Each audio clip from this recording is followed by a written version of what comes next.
कहानी चिटी और बारिश का बादल। एक दिन एक छोटी सी चिटी आसमान की ओर देखकर बोली, कितना नीला है ये आकाश। तभी एक बादल आया और बोला, मैं ऊंचा उड़ता हूं, मुझसे बड़ा कौन। चिटी हंसी और बोली, बड़ा वही जो जमीन से जुड़ा रहे और सबका भला करे। बादल हंसने लगा, तू क्या कर लेगी, तेरा शरीर तो तिल जितना है। चिटी चुपचाप चली गई और रोज की तरह दाना इकट्ठा करने लगी। कुछ दिन बाद जोरदार बारिश हुई, बादल गरजे, आंधी आई। बादल उड़ते उड़ते गायब हो गया, लेकिन चिटी अपने मजबूत घर में सुरक्षित रही।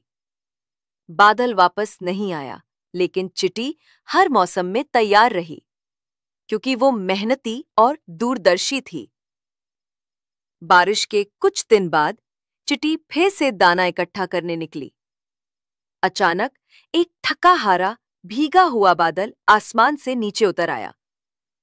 वो बहुत छोटा हो गया था और किसी पेड़ की छांव में छुपा बैठा था। चिटी ने देखा और पहचान लिया, वही घमंडी बादल था। चिटी पास आई और बोली, क्या हुआ, अब तो तुम ऊंचे उड़ते थे। बादल ने शर्मिंदा होकर कहा, मैं ऊंचा तो उड़ता था, लेकिन अपने काम को भूल गया। बारिश तो मेरा काम था, पर मैं घमंड में उड़ता रहा। अब कोई मुझे पहचानता भी नहीं। चिटी ने मुस्कुराकर कहा, घमंड से कोई बड़ा नहीं बनता, काम से बनता है। चलो, अब अगर चाहो तो हम साथ मिलकर कुछ अच्छा करें।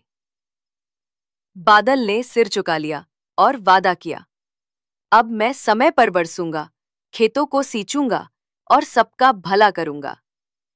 सीख, हर कोई गलती करता है, लेकिन समझदारी वही है जो समय रहते सुधर जाए। घमंड छोड़कर सेवा का भाव अपनाओ, तभी सच्चा सम्मान मिलता है। टिड्डा और चींटी की कहानी। गर्मियों के दिन थे। चींटी दिन रात मेहनत करके खाना इकट्ठा कर रही थी।